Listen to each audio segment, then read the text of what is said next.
Good morning, Erica. How you doing this morning? Morning, Erica.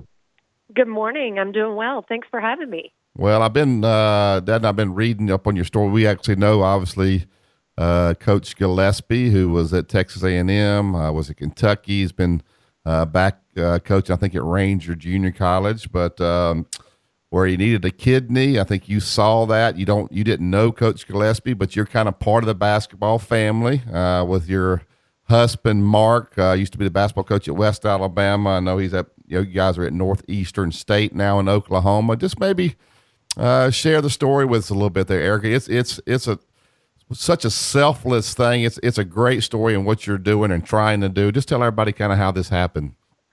Sure, no problem. So, the story broke about Coach Gillespie's health back in mid-December. I was actually cleaning my closet on a Saturday and took a break and just sat down on my closet floor and picked up my cell phone, started going through social media, and I came across his story. So he's in stage 4 renal failure. He had a pneumonia back in the fall during basketball season and went to the hospital, and they found a minor heart attack, if there is such a thing. And then they also found his renal failure and said, do you have a donor? He said, I didn't know I needed one. So that was kind of the start of the process. But I came across that story, and like I said, it was a Saturday. I immediately felt the feeling that I should do something to help. So I just started trying to get the word out immediately. In the meantime, I felt that tug within myself to potentially do more and become his donor. And I give blood out of the ordinary for me. But I did know that I was a type O blood, which meant I was a universal donor and I could give to anyone, regardless of his side of the situation. So that kind of began the process. And then obviously I had to tell my husband, but I wanted to think about it and pray about it before I made that decision. Sure. But so the process began that day of me filling out the online healthcare questionnaire within Mayo Clinic, and I didn't have a lot of details to go from. So I've never met Coach Gillespie, still haven't. We have communicated via text, and I'm down here in San Antonio this week at the Final Four, and we have plans to meet for the first time. So you went to the Mayo Clinic, I guess, this week. Maybe they run some tests on to make sure you guys are a match, and you don't know yet. Is that correct? You hope to maybe find out Friday? We do know that we match as far as I'm type O blood, he's type O. I can give to anyone. He can only receive from O. So we do know that we're a match, and then I feel like I'm an expert now in kidney donation going through this process, but there are 6 antigens that are important with kidney donation, and we match on those, so we're good there.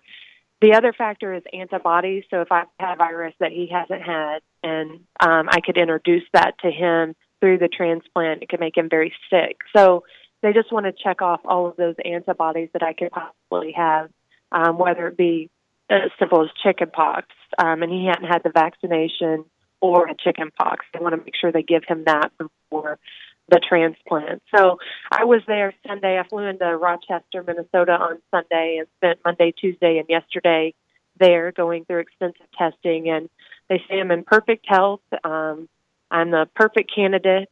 So everything's very positive. Good. My medical team is completely separate from Coach Gillespie's, and they want it that way just so there's not any additional pressure on the donor.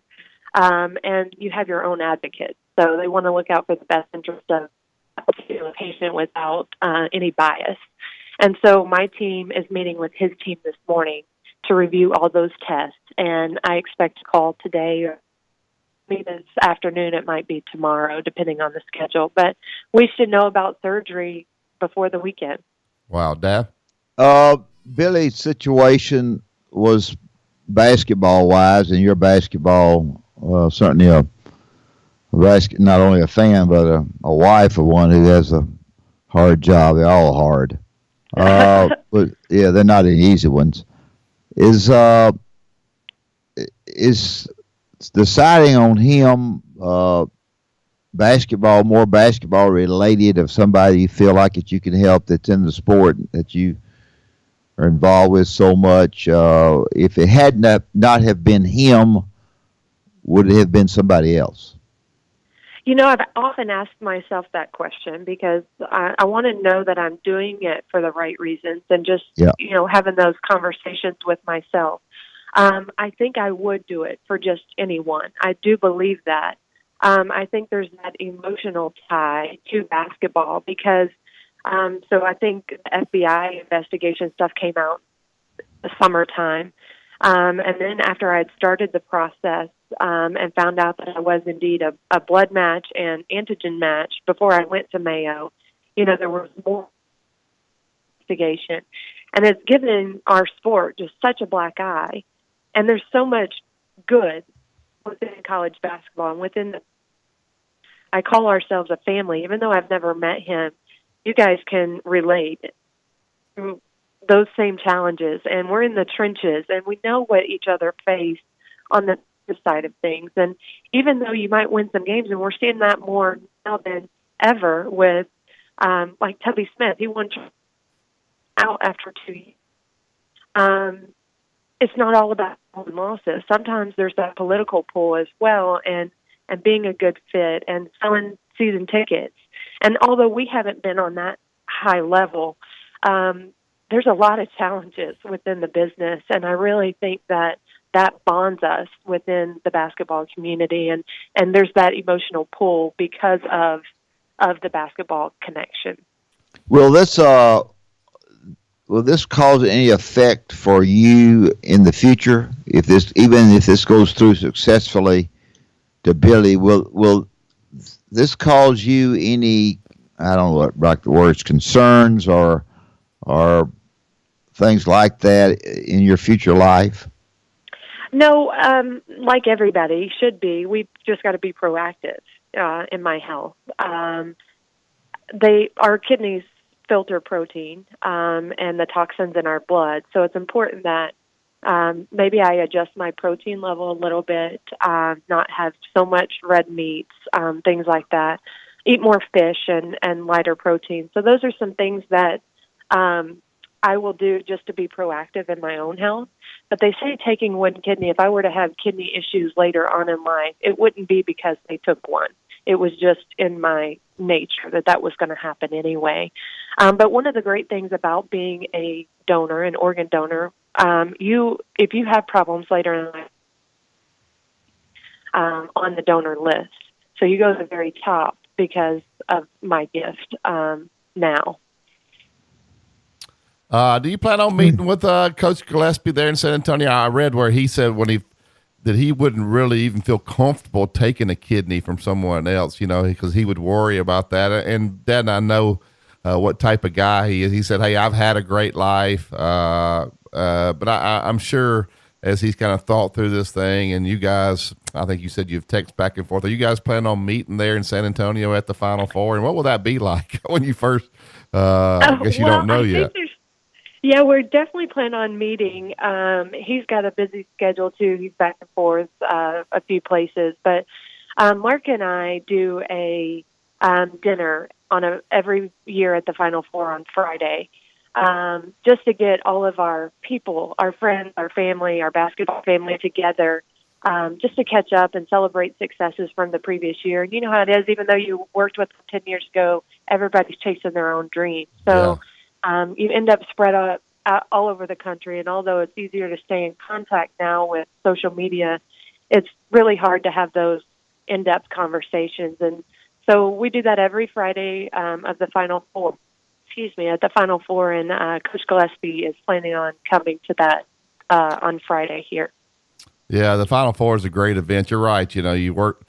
Obviously, I was in college coaching. Dad was in it forever, but you have friends all across the country, and everybody seems to come to the Final Four. It's a great time. As I read your bio there on Twitter, it says "Team Mom to NSU Riverhawks men's basketball." Being a coach's wife, you really are like their mom, aren't you? I mean, it's just you take care of those kids. You treat them like your own. You have them to the house. Just kind of talk about that experience and how rewarding that is to take care of those players. Yeah, I have a unique job in that role because obviously my husband has high expectations of them, and it's more of a, he's a real tough and disciplinarian on the court. So my relationship with the guys is very nurturing, more like a mother. I want to make sure they're doing well in their classes. I want to make sure that their health is good, they're eating good, and so that's my role within the basketball, within our basketball team.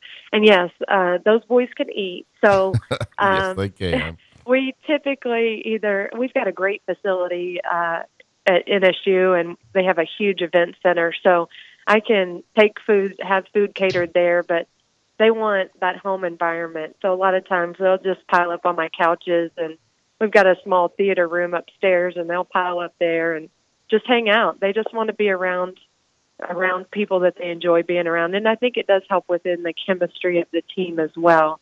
But I stay out of the business side of basketball, wins and losses. Mark handles that side of it, but I do make sure they eat well. You don't give him any coaching tips, Ericka? Come on now. You got to give him a couple of coaching tips. I would love to tell you the story. So we had a rebuilding. This was our first season at NSU, and Mark came home one day mid-season frustrated with our performance, and I had sat behind him the whole game, and he came in just upset about the season, how it was unfolding, and he's getting some dinner. It's always late-night meals after a game, and I said, honey, I sat in your press conference, and I promised those boys you would give them your very best.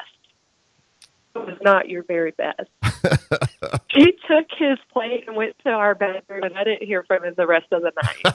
So that didn't go over too well. Yeah, that's great. If you can't be honest with him, who can? Well, I just want to tell you. I will. Go ahead. Well, I will tell you, though, he came back the next day and said, you're right.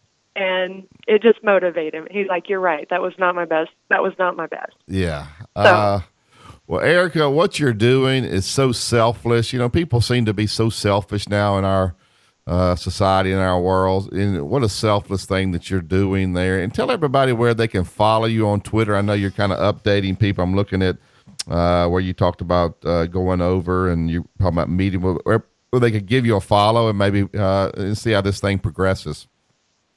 My Twitter handle is at the number 2 diva.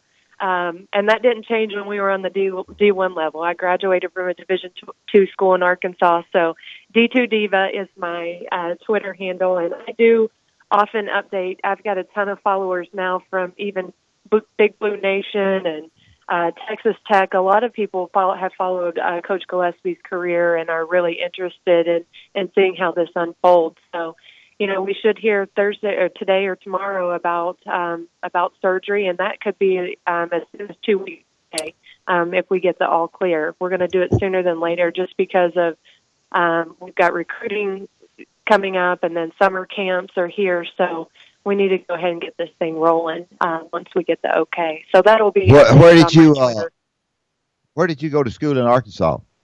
Arkansas Tech in Russellville.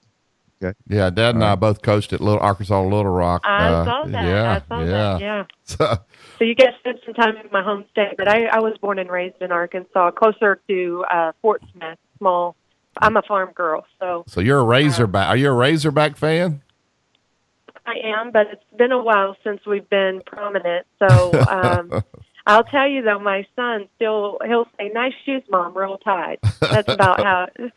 He stayed with that since we've been gone from Alabama for 4 years, but he's still a Tide fan. He took the Tide with him. Well, Ericka, great stuff. We appreciate you taking time. I know with the Final Four, that's kind of y'all's relaxing time to get away and just enjoy your friends. So taking a few minutes to tell your unbelievable story. It's at D2 Diva. Go give her a follow right now. And Ericka, we'll be praying for you guys and hope everything works out. And when you see Billy Clyde, tell him that Wimp and Barry said hello. Thank you so much. Appreciate it. Yeah, thanks, guys. Thank you. Bye-bye.